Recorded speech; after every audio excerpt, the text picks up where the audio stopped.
I'm really nervous about the tech tonight, but we are live. Good evening, everybody, and welcome to the bigger picture. Hi. Oh, that was massively deflating. But it's wonderful to see you all online, to our amazing, incredible virtual studio audience, and to all of you watching on Facebook and YouTube. Welcome to the bigger picture. For this, our final episode, our final talk together about Parashat Toldot. Week 3, modern manifestations. What is he going to waffle on about tonight? Let's find out together. It's last week got a little bit intense as we were talking about the deep and important layers of what it means. Oh, there you go. Got layer in there again. Of what it means. When we talked about Emet and Sheker, we were talking about the final selection. We were talking about Yaakov and Esav. And we were saying that at the core of everything, Yaakov represents Emet, Esav represents Sheker. Not only that, but Yaakov is the embodiment of truth. Esav is the embodiment of falsehood. We had said that we were picking up on this already from chapter 25, verse 27. Vayigdalu hane'arim. The lads grew up. They reached the age of bar mitzvah, and this is where they start to deviate in their paths for life, where we see that Esav takes on the mantle of a hunter, a man of the field, and Yaakov becomes an ish tam, Yoshev Ohalim, a wholesome individual abiding in tents. Yaakov becomes a big Talmid Chacham, a big Torah scholar. Esav becomes a man of the world, a hunter. And we had talked about Rashi commenting on these words, Ish Yodei Atzayid. He knew how to trap. Rashi says it meant that he knew how to fake it. He knew how to present himself in one way on the outside while being something completely different on the other side. Whereas Yaakov was exactly the same internally as he was externally. WYSIWYG, what you see is what you get with Yaakov, whereas Esav was the embodiment of showing one thing on the outside and another thing on the inside. We talked about the chazir, we talked about the pig who also has split hooves, and you think that, oh, on the outside it's kosher, on the inside it was false. By the way, tonight we're basically combining two classes of my rabbi into one. I didn't see the need to stretch it over 2 weeks and turn this into a 4-week course. So there is a lot that we want to get through. So hopefully we'll be able to pack everything in a nice, appetizing way. But so Yaakov is wholesome. Esav is the faker. Esav is sheker. Esav is falsehood.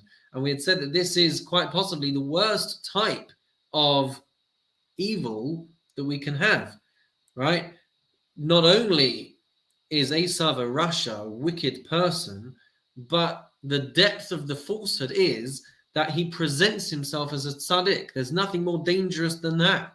Being misled by someone who presents as a tzaddik, someone that we should all try and emulate, and deep down it is rotten at the core.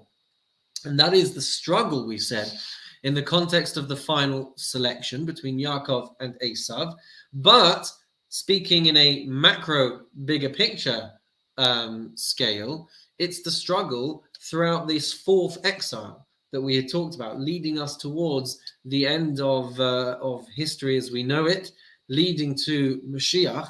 It's the paradigm for our struggle in the final exile of Edom, right? This need to fight emet against sheker, truth against falsehood, and that continuously we will see throughout history the whatever represents the dominant religious or military or cultural or linguistic whatever it might be, whatever the prevalent, prominent cultural, societal influence is, that is all encompassed in this exile of Edom, which has evolved throughout history. I think I might even have, there you go.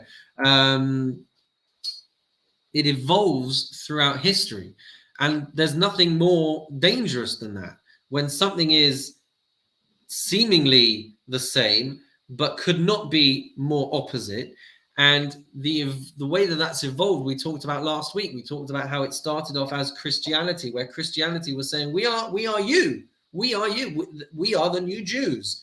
And Christianity developed by absorbing whatever it needed to into its framework, into its religion.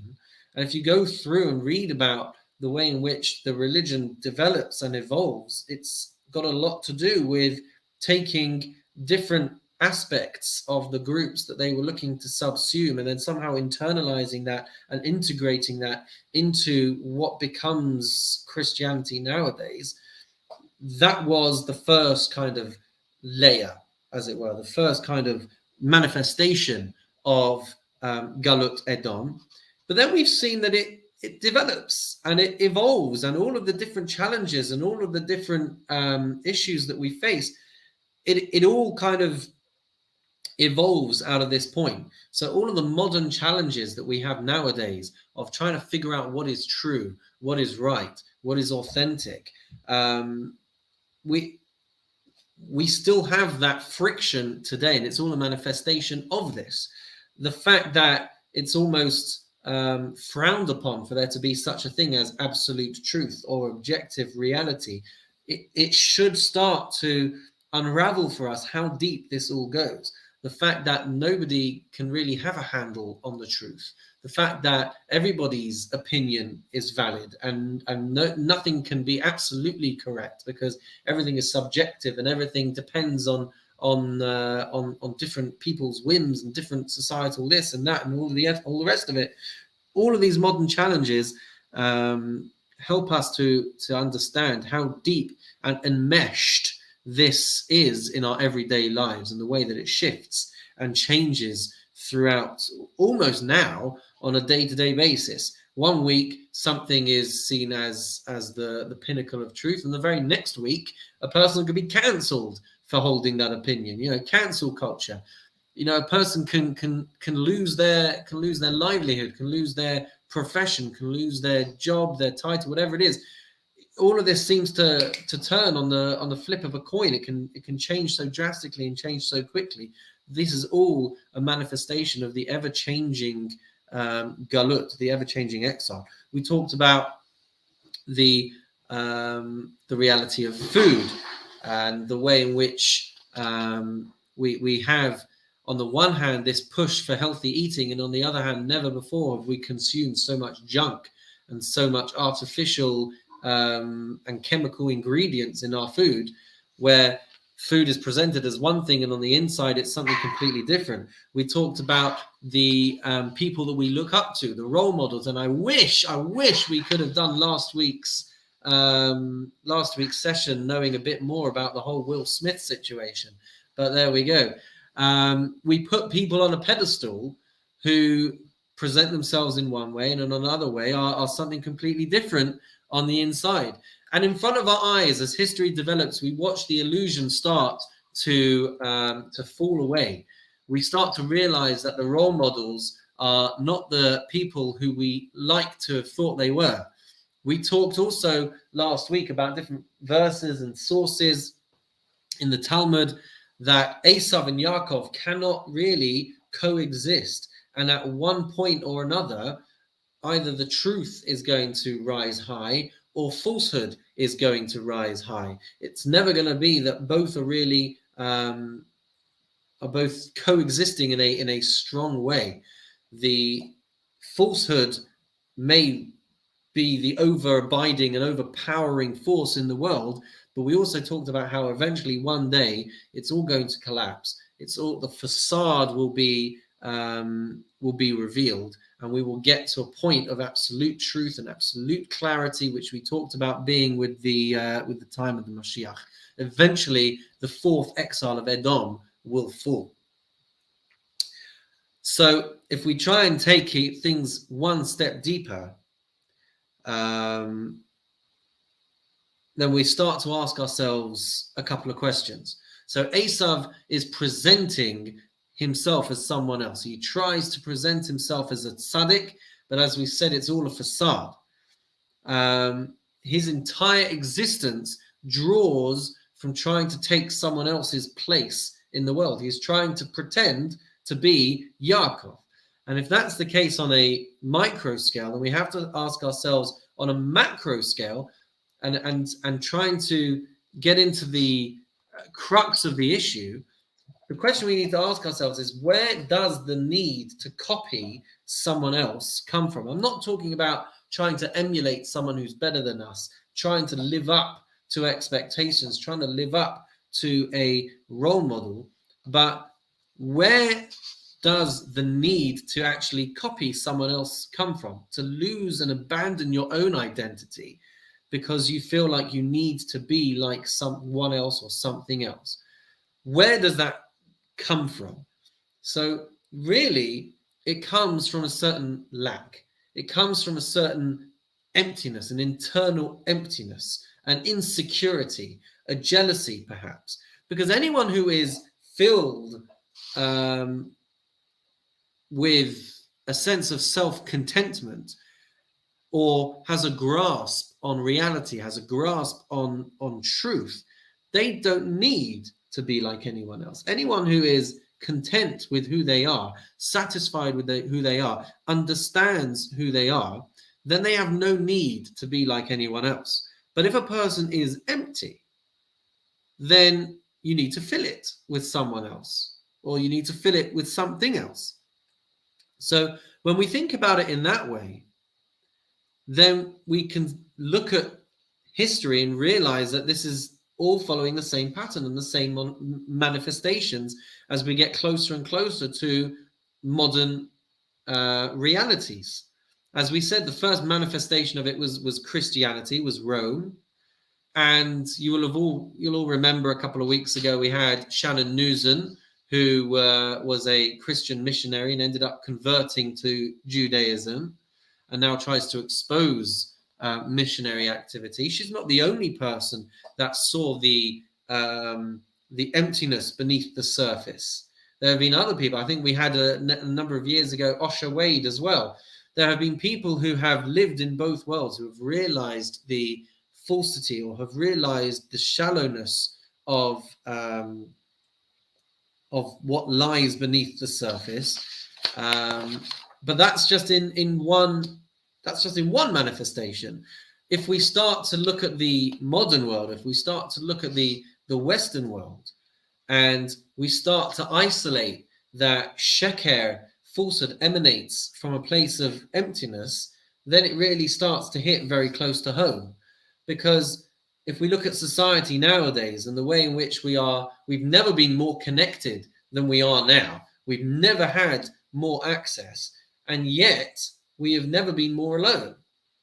How could that be? How could it be that we spend our lives chasing connectedness, information, truth, and we give ourselves all of these opportunities to be able to live a life of connection and to live a life of depth, but we've never been more disconnected and self-absorbed and alone than ever before. But if we understand that this is Galut Edom, if we understand that this is Esav, then it all starts to connect a little bit. How can the world present itself one way and yet it can be completely the opposite? That's exactly the modern manifestation of what we're talking about. That is the emptiness of the falsehood.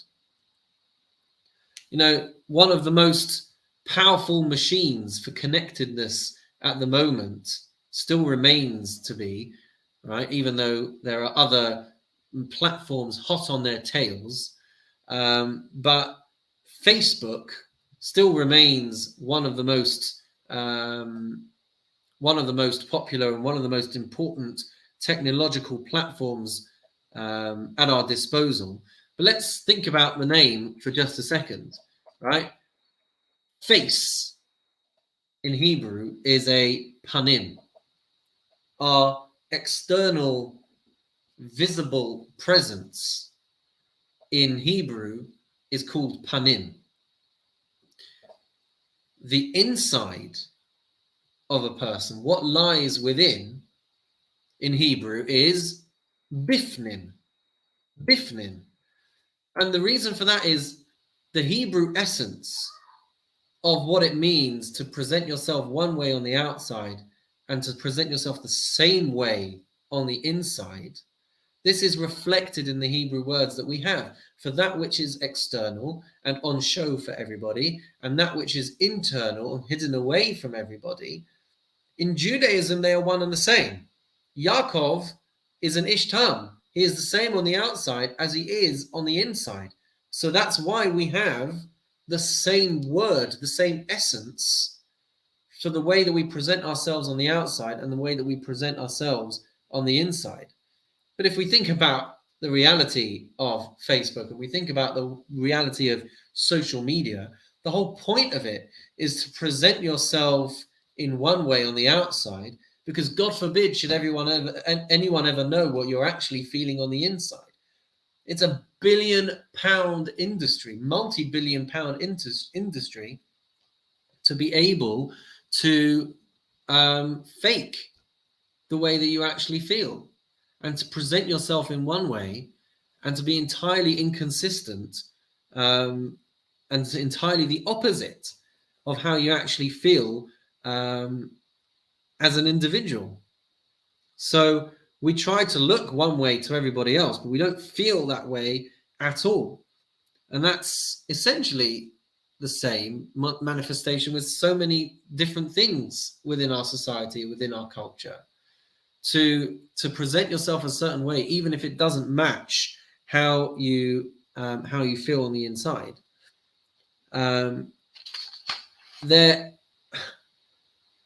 You could talk for hours. You could talk for hours about the different manifestations. You could talk for hours about how people who seem to have everything in their lives, have all of the wealth and all of the glamour, and we look at these people and we say, oh, if only I could be like them, if only I could be like these $1 million celebrities who have everything at their disposal. And when you actually meet them and when you actually see and get to know them and you see their lives and you realize that it's all meaningless, these people are miserable. So the more that you have trying to present yourself in one way, if it's not in sync with your inside, then you're left with this emptiness. And that perhaps, I forgot about that picture. There you go, a lot of different faces. That is why perhaps we're seeing such a huge increase in depression and loneliness and mental health issues and suicide, God forbid. Perhaps the reason why all of these things are coming to the forefront and the reason why they're being talked about so much more is because truth is finally trying to get its feet in the ground. Truth is finally trying to take a foothold. And we're starting to see what happens when you pursue a course of being dishonest with yourself and being intellectually dishonest with oneself. The repercussions for that can be immense. The toll that it can take on mental well-being to present yourself in one way while completely suppressing what you feel on the inside, that disconnect, that discord, that lack of synchronization and harmony within oneself, it can have tremendously uncomfortable repercussions.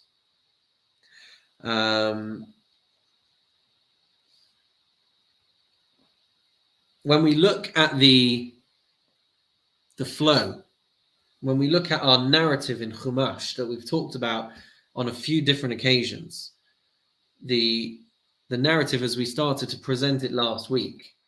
So we see the pattern emerging, don't we? We saw Abraham as the embodiment of Chesed. He gave birth to Yitzchak and Yishmael. Yishmael was the extreme Chesed that needed filtering out of the system to pave the way for Yitzchak's Gevurah. And then following on from this narrative, so you're going to have Yaakov and Esav, which means that Esav is going to be the extreme, unbalanced, negative expressions of Gevurah, which will pave the way for Yaakov to produce the next midah of Emet. And we'll discuss this more when we get into Vayetze. And, I realize that these last two shiurim, these last two sessions have taken a bit of a different format. We'll return to normal service, as it were, with Parashat Vayetze. But let's dwell for a moment on what it means that Esav is the negative side of Gevurah. How did we define Gevurah previously? So we said that Gevurah is the tendency to remain within one's boundaries. In which case we have to ask, what's the negative, unbalanced, extreme expression of Gevurah? And perhaps the answer that we will arrive at is it's the cutting off from everyone else, my way or the highway, isolating myself, carving out the path that I need it to be. That is the extreme manifestation of the extreme expression of negative Gevurah. Not only am I remaining in my own boundaries, but I will bulldoze my way through and make sure that nobody else has any other way of existing, any other way of being. Once I've defined myself in a certain way and I am how I am supposed to be, if you are different from me, then instead of accepting you, I will try and completely crush you. I will try and completely dismiss you. I will eradicate you from my world. And that is the truly most negative, extreme manifestation of Gevurah. Other examples of negative manifestations of this would be anger, would be jealousy, would be hatred. Anything that challenges me on the way that I see my internal world, I'm going to hate you. I'm going to be jealous of you because whatever you have should actually be mine, should exist within me, not within you. I might be angry because the world does not reflect the way that I imagine that it should. That's ultimately where anger comes from. I think things are going to go a certain way, and when they don't go the way I thought they were going to go, so I get angry because the world didn't match up with my perception of the way it should be. So anger is a manifestation of this. Jealousy is a manifestation of this, because I think that I deserve something else that you have. Why should you have that? I should have that. He shouldn't have that. I should have that. Hatred is hating something that is different from you. So these are all the dangerous realities that come about with the unbalanced, negative, extreme expressions of Gevurah. And so any time that truth challenges falsehood, any time that Emet challenges this unbalanced Gevurah, you can expect to see the manifestations of hatred, of anger, of violence, of jealousy. It's all going to come about. As soon as truth starts to rear its head, Esav is going to be jealous, is going to be nervous, is going to be hateful, is going to be furious, is going to be angry, is going to try and destroy it. We saw this with Christianity, where people had to convert to being Christians, and if they didn't want to convert, then they had to be eradicated. They had to be wiped out. That was what the Crusades were. And we see this in the Western world as well, where if I present a certain truth and that doesn't fit with the way that I look at the world, then we have to cut you off, then we have to cancel you, then we have to plaster you all over social media as an evil person. So that's why perhaps we see the emergence of all of these strong voices, people positioning themselves on either side of of the wings, right wing, the left wing, just suppressing people's voices, shouting people down, anger, hatred. venom. Nobody's allowed to have an opinion. These are all the manifestations. These are all the expressions. The truth is, it's not about whether the right wing is right or the left wing is right, because they're both manifestations anyway of Esav. Nobody is allowed to have any kind of ownership on truth, as it were. So we end up with a world full of anger, full of negativity, full of hatred, because this is all the time, this is all the challenges of Galut Edom. And each time that it takes on a new face, it's going to become more and more confusing. And it gets more and more confusing to the point that once upon a time, right, when people were trying to convert us or they were trying to kill us, so at least we knew the threat that we were facing. The danger now is that we don't even know that there's a battle to be fought. We don't even know that what we are. Can I just check, by the way, is the text still going okay? It's all flowing nice? Okay, I'm getting error messages on my screen. That's never a good sign. But, at least once upon a time, when there was a threat to Jews, you knew that there was a force that was trying to end you. Now, the problem is that we don't even know that we are in a war. We don't even know that we're in a battle. We don't even know that as Jews we have an ultimate truth, because we can no longer think that there is an ultimate truth, an absolute truth. We now feel that all truths are the same, and everybody could be telling the truth, and all truths could be truths. So we can't even acknowledge the fact that we have something precious and something important to hold on to and to fight for.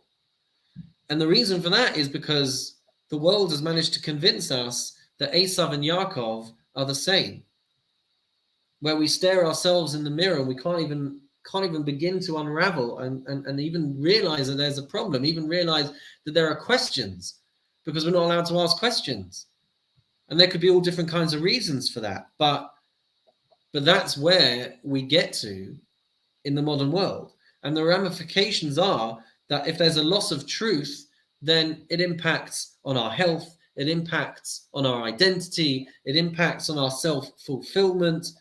We have an impoverished sense of self physically, emotionally, spiritually. There's increases in depression, in anxiety, in eating disorders, in dissatisfaction, general unhappiness. These are all repercussions from not even realizing that we have something that we could be holding on to, not even realizing that there are questions that could be asked, not even realizing that there are conversations that we should start, because we look at the world and we think we're all the same. We've lost our connection to ultimate truth. We've lost our connection to Emet. But at least once we can start to understand that that's what we're facing, then we can at least start to talk about it. We can at least start to discuss it. We can at least start to conquer what it is that we are having to face. And this is it. This is the final selection in human history. This is where we are at. This is Bnei Yisrael, as it were, against Edom. This is the final epoch of human history, where we need to reclaim truth. We need to reclaim Emet. We need to have the conversations. We need to learn more. We need to build ourselves up as Anshe Emet, just like Yaakov was the Ish Emet. We need to build ourselves up as a people of truth, just like Jacob, Yaakov, was the person, the embodiment of truth. We have to challenge falsehood when we see it. So that doesn't mean that we need to become like anarchists or communists or anything like that. These are also manifestations of the falsehood.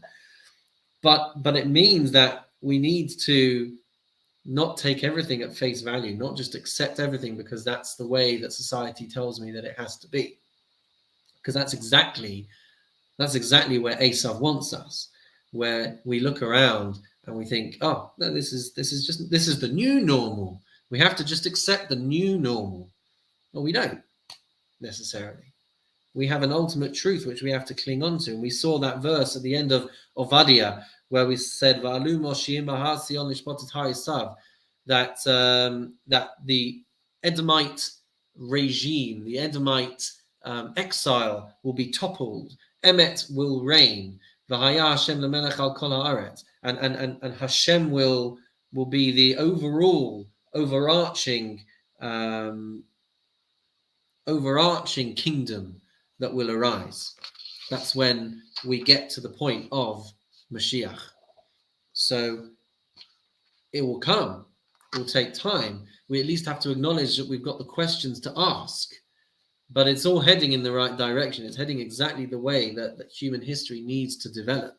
We need to realize that this final exile is us literally staring ourselves in the face and realizing that we need to get to know who we are. What is our ultimate truth? What is it that actually is right for me? What is going to allow me to be the best version and representation of myself, where I am consistent on the inside as I am on the outside, and not trying to live a unharmonious, unsynchronized version of myself. So we've still got time. We're not at the end yet. And the truth is that so much more of what we will learn together comes more when we get to Parashat Vayetze. Will come in our next series. But there is still one very, very important piece that we need to explore. And that is really the bridge that takes us from Toldot into Parashat Vayetze.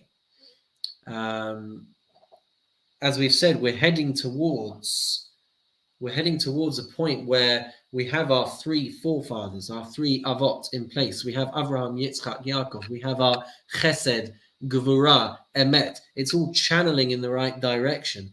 And in Parashat Vayetze, when we see Yaakov fleeing and setting up shop with his uncle, and then eventually becoming the father of 12 tribes, that all starts towards the end of this Parashat Toldot. If we're familiar with the narrative, we will understand that Yaakov steals the blessings from Esav. The reaction of Esav is that he now wants to kill Yaakov. And so what happens is that Yaakov is told by his mother that he needs to flee. He needs to run away. And where does he go? Where does he end up? With his uncle. In?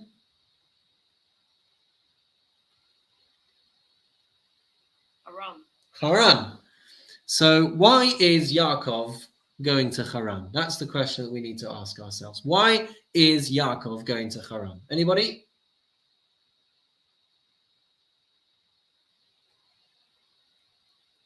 It's the family seat, basically. But why is he needing to go there?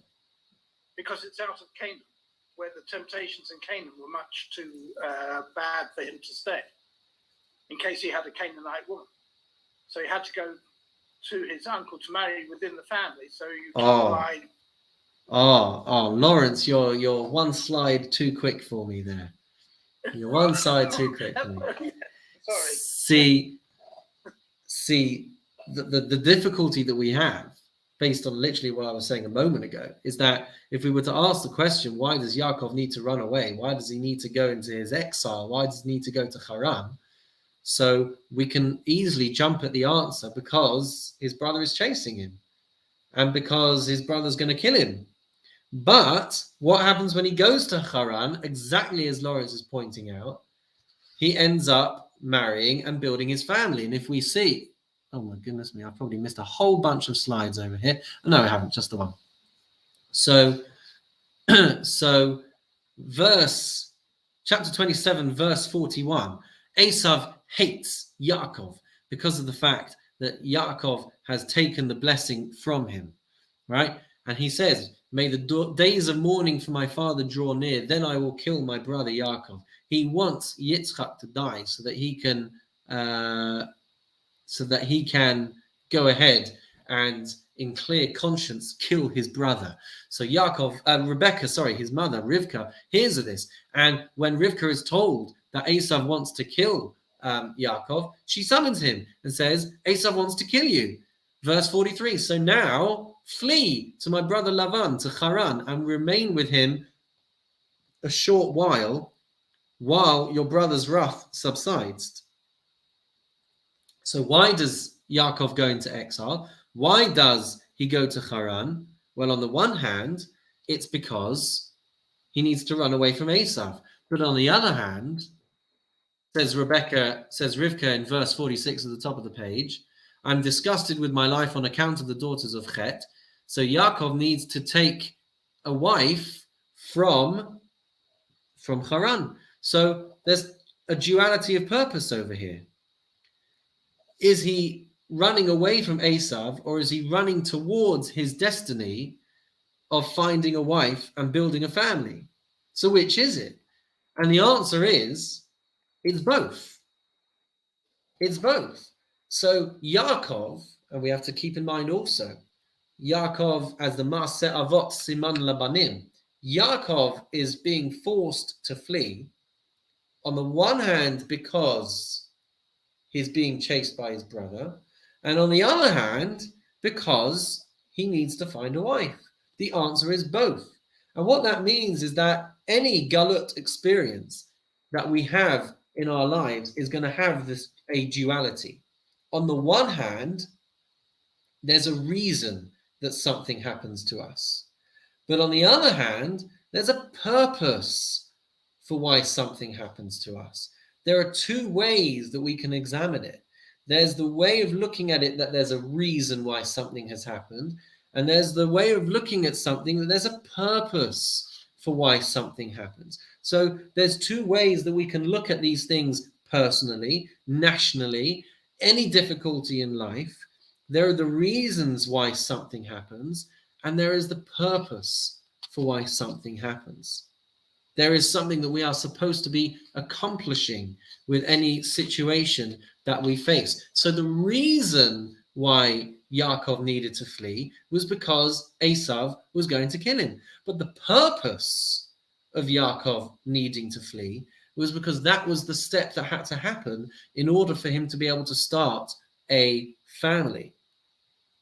So when we think about our exile, when we think about how this has developed for us throughout history, what is the reason why the Beis HaMikdash, why the temple was destroyed? Well, we know the reasons why the temple was destroyed. It's because of Sinat Chinam. The first temple was because of the three cardinal sins. So the reasons are important, because if I know the reason for something, then I can fix the issue and I can move beyond that experience, right?